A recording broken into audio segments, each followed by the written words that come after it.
good people. We keep kind of touching on that. Just when you have really good people on your team, it just makes things so much easier. We do a lot of direct mail, and we use Authentic, right? Mm-hmm. Chris Richter, and he didn't say this outright, but he kind of implied it, that we all have our bio, what is it, print, whatever, right? Data points. Mm-hmm.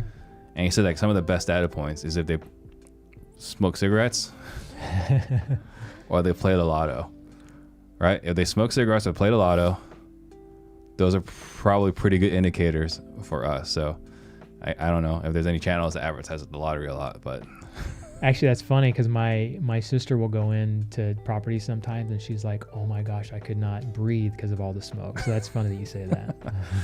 There's some commonalities. Yeah. And so you've done close to 1,000 flips. What were some of the things that you've learned in all those flips? I would say one thing is don't force a deal that's not a deal. I have a lending business too, and I've done that on 1 or 2 deals this last year, and I'm paying for it right now.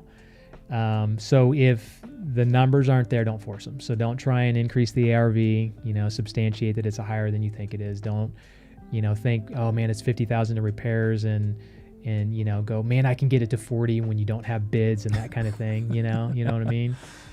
So don't force deals.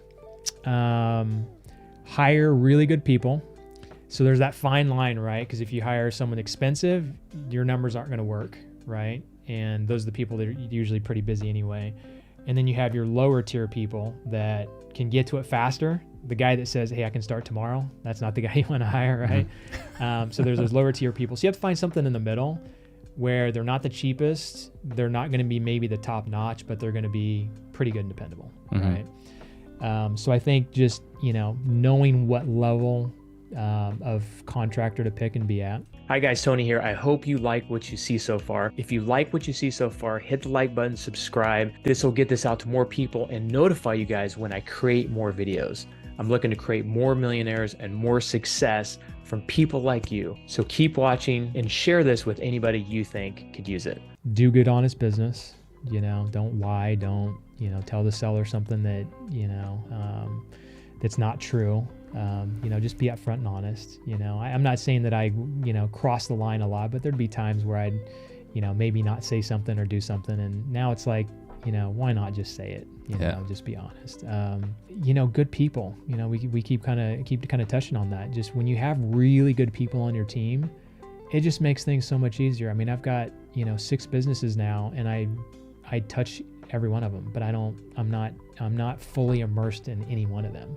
I was a little bit last year in the TV business because we were, ramping it up, but it was a new business. It was a newer business. Yeah. So, I needed to be in it. You got to spend at least 1 year with your baby. Yeah. Yeah.